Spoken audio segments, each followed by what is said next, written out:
Can you help me?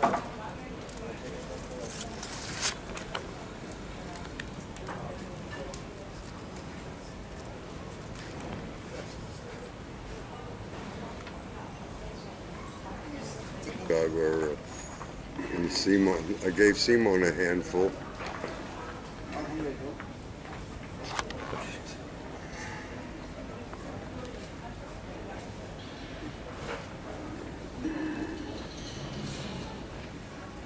Is that on my mustache?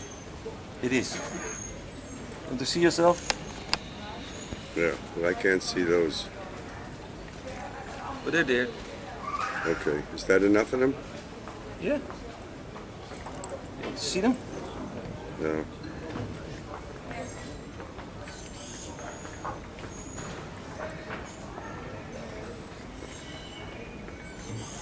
On your forehead and on your mustache and everywhere. Okay.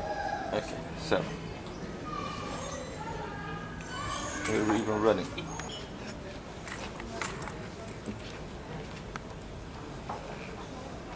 I mean, this is the ultimate self-interview tool, yes? In what sense the self? Now, I just heard someone was arrested at the airport because they frisked him or whatever, Diana Ross, and she decided to get the lady who did it to her and touch her breast, and she was arrested. So are you planning to do that? You mean if I want to touch the breast of someone in the airport? So who's gonna feel you have any weapons? Well, that's actually never happened to me. So I don't know, I seem to travel okay. Maybe being older is making it even easier, but even when I was younger, I was never really given any trouble going in and out of airports, you know, so I don't know. They pick who they think is suspicious. I would think I would be a good candidate. Not so much now, maybe, if you have a white beard, but they know grandmothers and grandfathers, They don't. you know, are more willing to be mules, you know, in order to make a quick buck so they can have a nice weekend in the sun before they check out, or in order to take big risk and put their grandchildren through school or something. Ira, you've been in Amsterdam how many years ago? I think, I don't know, Simon was saying 64 is when I first came. But and when was the last time you were in Amsterdam? I don't know, somewhere maybe a year ago for a very brief moment. Have you seen changes over that time? It's very hard for me to gauge the changes. Every place changes, but I would say that the essential spirit that I know is still there. Maybe it's not acknowledged as supreme as it was in the heyday of the Melkweg. I didn't go to the Melkweg or Paradiso. Cosmos is no longer there. There are other places. There's always a place where poets assemble and read their work in a very convivial and communal way, you know, that feels like a kind of a society and of warmth. Yeah, but shared. a thing like you would have expected to say certain brands, certain types of computer poetry would spring up. That And you say they haven't. Well, have you seen it? I don't know. I mean, everybody is looking for a new handle to seem new when in fact it's the same old song. But like 5 years ago, 8 years ago, people like Jaron Lanier were talking about cyberspace, about virtual reality experiences as the ultimate poetic experience that would kind of condense the experience to the now moment. You even made poetry about that. But it didn't materialize. Well, I think it's difficult. I mean, I don't think the computer is the natural form for poetry or art, but it can be used, and the fascination with the possibilities are there. But you still need information, real information, to put into a computer to make something work. So, I mean, I think that if I were trying to work with a computer, I would probably try things that are different. You know, I would have a sense of how to make an arcane dictionary so that, you know, words that have a certain magic would fall like snowflakes into poems, you know? I mean, with a greater possibility. I mean, because I worked with the cut-up, that was in a way a similar idea. I mean, you can feed certain things in, so you have to, like, feed in certain things. Just yeah, but like, there's the old saying in the computer world, rubbish in, rubbish out, you know? what does that mean? When you put rubbish in. Oh, rubbish in, rubbish out. Yeah, okay, but no, still it's hard to get I don't know what you can do with computers, you know. I don't know. I mean, you know, maybe... Has it personally influenced your life? No, for me it doesn't really, because it only pushes me further back to wanting to make a drawing with a pencil tied to my left wrist, you know what I mean? In other words, the more primitive, I mean, it makes me want to be more primitive, if anything. I'm not an artist who works like a painter or a draftsman, so I don't have that problem. I was already taking photographs in bendable mirrors, which you're going to see in a few minutes, which now when people see them, they think, oh, is that done on a computer? I say, no. That's just it's what now I called saw. a ripple effect in Photoshop, or something like that. But I don't know that that ripple effect can do exactly the same thing, although nothing would surprise me. I mean, if I go to a place like Madame Tussauds in the Dam, have you been there? Yeah. It's a good show, isn't it? I mean, anyway, I got jealous when I saw Simon in a photograph with Rembrandt. I said, you're not that old, Simon. No, he told me. Yeah, I said, how did you get that photo? So he said, it could have been a computer thing, of course, you know. But anyway, it was because he stood next to this wax Rembrandt in the museum and had his photograph taken, and I like to take photographs in those situations, so I went to see the show. Yeah. But they have some good moving things that you know seem like real people, you know, and you could almost be fooled. But as I said, the inflatable plastic woman will never do it for me. But still, there's a lot of virtuality around, you know, where we try to make the experience at a distance, telesex, we use the phone and stuff. All of that stuff, but I mean, I'm just not personally interested in it myself.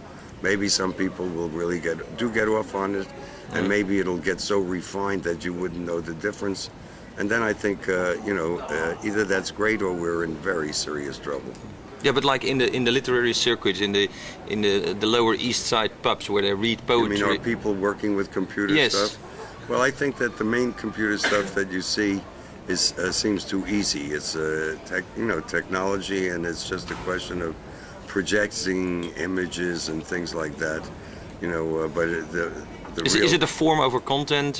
No, I don't feel that there's anything happening that I've seen that makes me nervous, like I should look for another planet or something like that. I mean, there's still the essence of poetry is in, you know, transformative powers of a human being.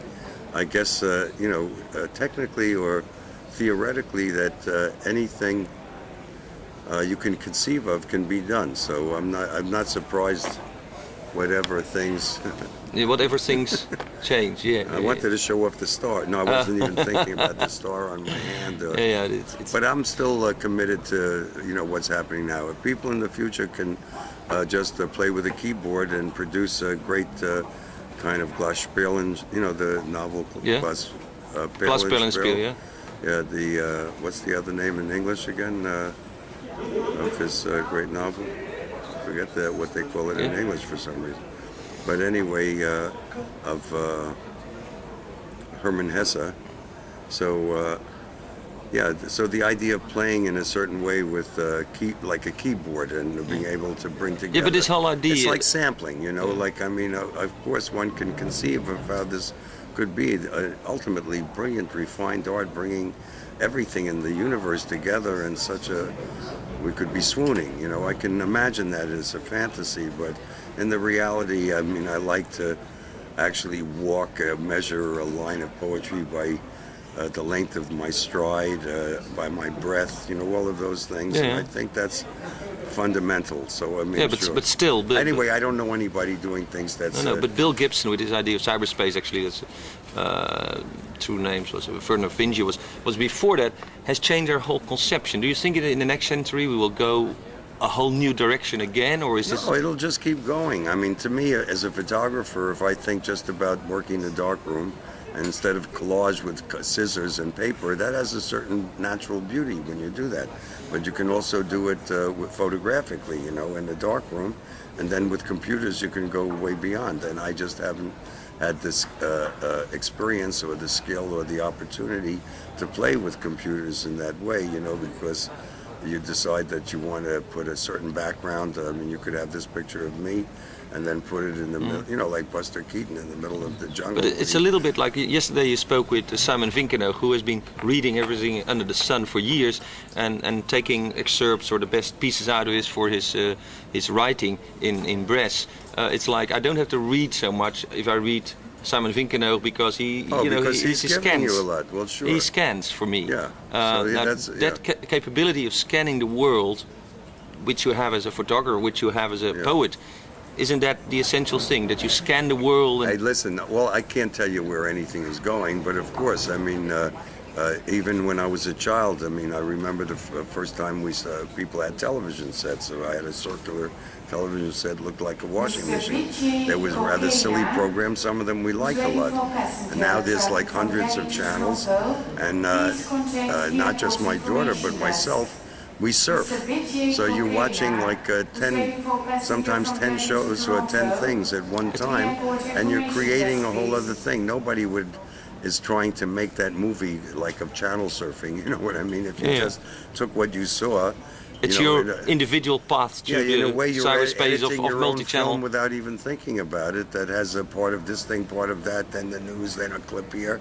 And, you know, you can do that with greater consciousness or intuitiveness, but we're doing that all the time. Well, let's do that intuitively and go to your portfolio of stuff. Old style dinosaur stuff. Surfing the old way. Old psychedelic dinosaur.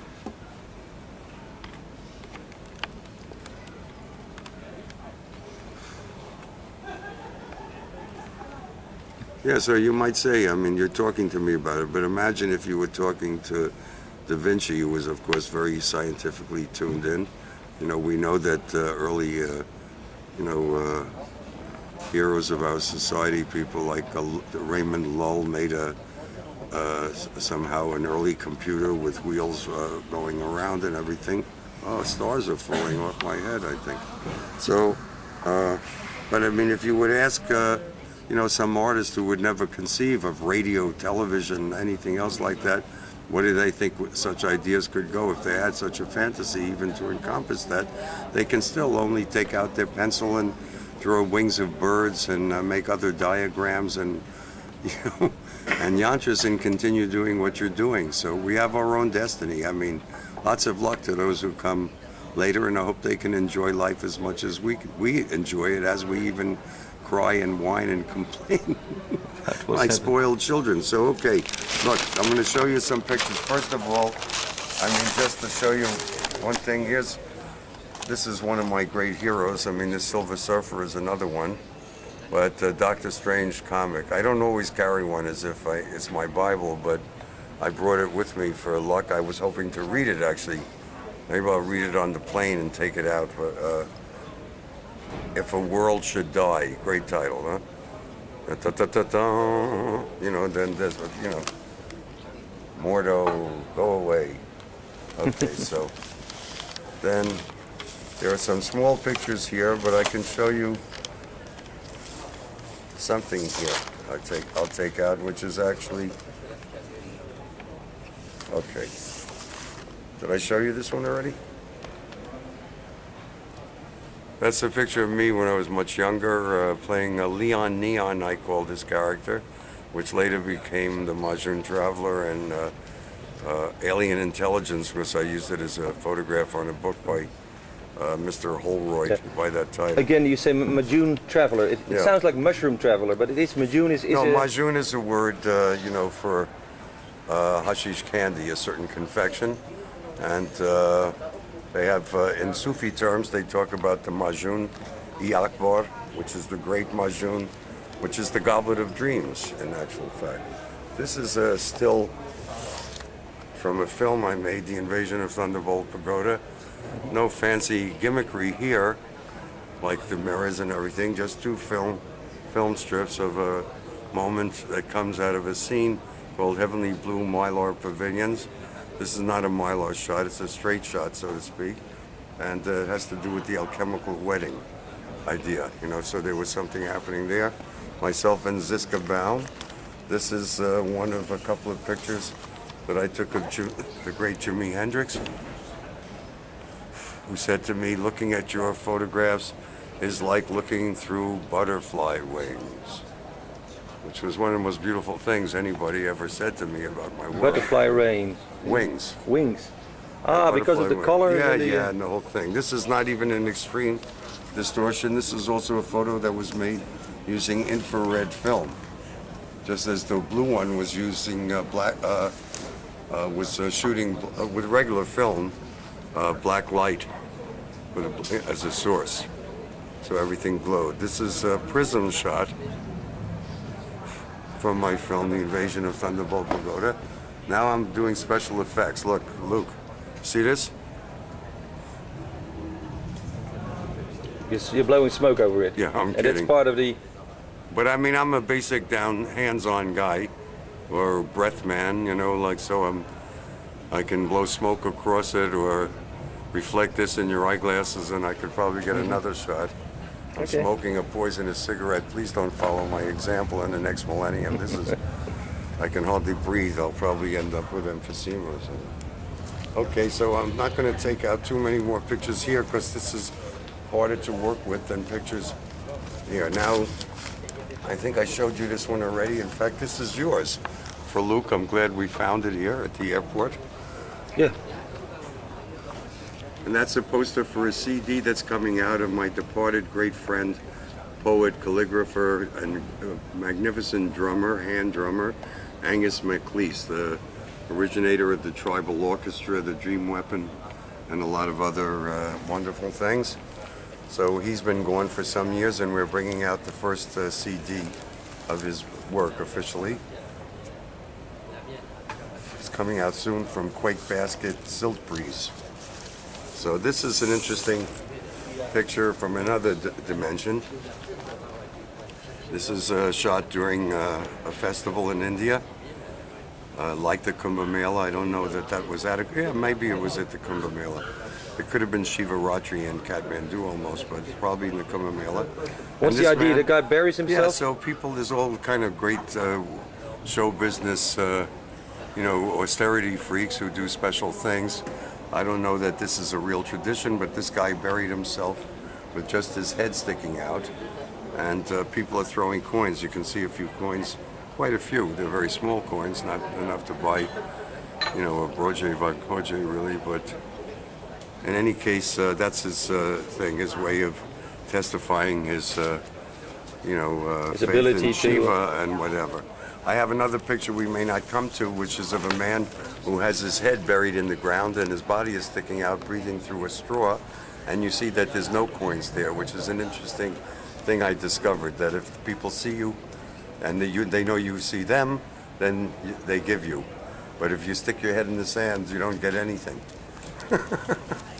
But I don't know that it was all a question of money. This is a picture of which was taken in Mylar and also is a prism shot. That's all one person, a woman named Petra with whom I spent a lot of time, also known as Kali Ma. But I love this picture, it's very beautiful. You like it? So I don't know, we saw a few of them the other time, but well, maybe delve a little bit deeper in your magic box. Yeah, I can go into the box. We looked at UNESCO on the other tape, so we skipped him. And I think we saw this guy, no? Yep. I hate to keep taking the plastic off, then we're going to have to put them in. Well, that's fine. This some works. We can leave, okay. Maybe that adds another little glisten. You might even see your own reflection in that plastic sheet that covers the picture. Comes out fine. But I had this rubber mask, and I played a lot with this in Kathmandu, which is a city of skulls and bones, because they're always showing skeletons fucking as part of the Chitapati. It's a name for that. And so I used a rubber skull, which was brought to me from a novelty store in New York, and created some live things. I had an idea. Death comes to Kathmandu, so I used that mask in a lot. This is my keynote picture. I mean, for some reason, I love this when I took it, and then it's been used on different things, like on my CD, The Majun Traveler, and that is The Majun Traveler, played by me.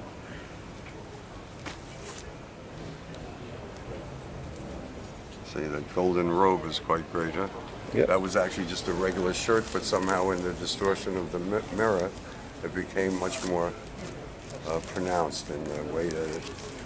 Okay, this is a picture of Valley Myers, a great friend and wonderful painter, Australian lady. Has been living in and now in Melbourne, but also in Positano, where she had many animals, 40 dogs and whatever. Anyway, this is a picture shot in Amsterdam at the little hotel on the Amstel. Now here's the picture I spoke of before, which we are finding felicitously enough, of the guy who is burying his head. You see there's not too many coins there, and if you look very carefully, there's a little straw sticking out of the ground, which shows you how he's able to breathe. And he's ringing his bell constantly for Shiva. Yep. Okay. This is a picture of my son Raphael, Aladdin, when he was about 17. You can see he's in the bathtub. So we have pictures from everywhere.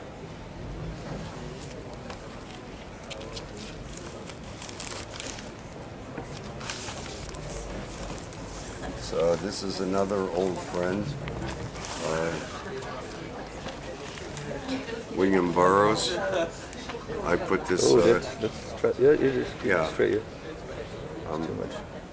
I put a Moroccan caftan on him, made him a headdress of these ferns. Yeah, with the snake is. Yeah. It was a snake I bought on 42nd Street.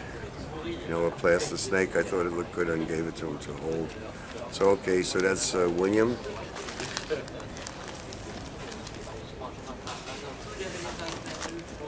Now this is, we were talking about Angus MacLeish before, and this is one of my most favorite photographs. And actually, Mr. Lartigue, the French photographer, saw this picture and he just screamed with joy. He said, "Oh, like El Greco," which I guess... yeah, so this technique is using a mylar sheet. That really... First of all, I became a master of the topology of the mirror, swimming through the mirror to get certain effects. I was trying not to get the most exaggerated distortions, but something that would give me a sense of beauty and harmony. So this picture was also taken with infrared film, so the colors are very claret colored, and that silver cloth was a golden cloth. And I can talk over this.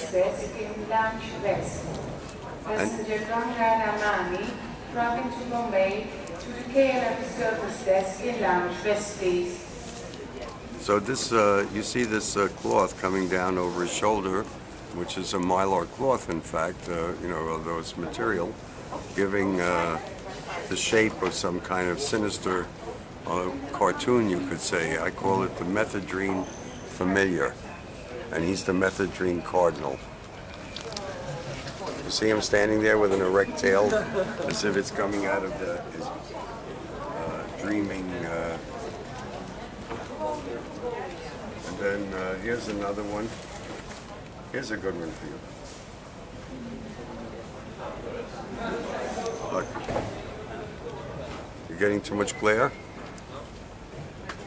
Anyway, so this is Charles Ludlam, a great theater person, was the head of the Ridiculous Theater Company in New York. I gave him that hat. He was doing a play called The Grand Tarot, and here he's the Fool. For me, this hand here is one of the most interesting, very subtle elements in the picture, which contain a true portrait of the Fool on a certain other plane that you wouldn't expect, somewhat sinister perhaps. Mm-hmm.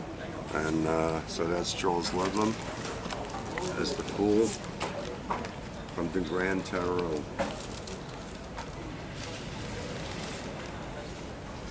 Maybe if I put it down, it's better for you. Yes, that's better. This one is called the Fire Queen.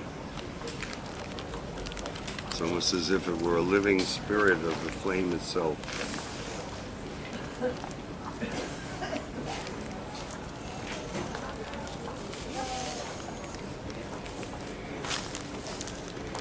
This is a lovely black and white picture taken in Kathmandu after 40 nights of continual chanting all night long.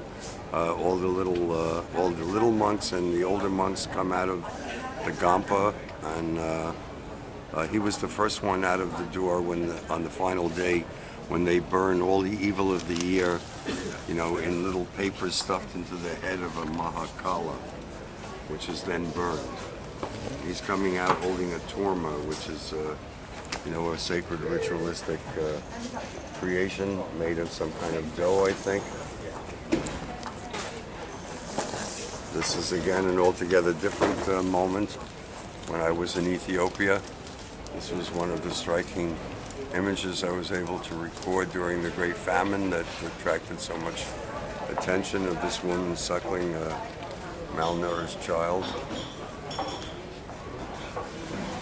That was in Lalibela, a very great magical place where perfect to find today, because we were just speaking of my old friend Fantuzzi, and during the Kumbh Mela of 1977, I believe, he came.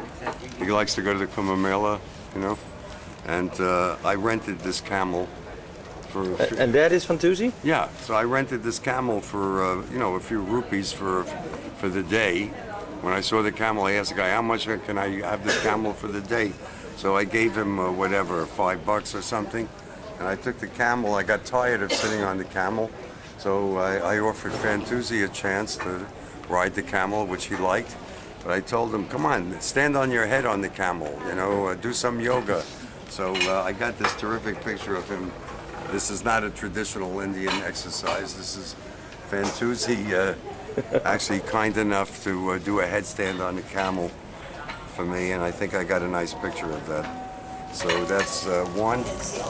Then here is a picture of one of my best friends and famous art dealer, expert on surrealism and Dada, Timothy Baum, as Dr. Starfish.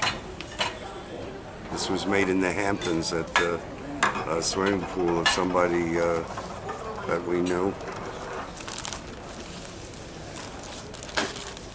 Then, okay, this is the great Jack Smith, filmmaker extraordinary, father of performance art in New York, as Electromagneto.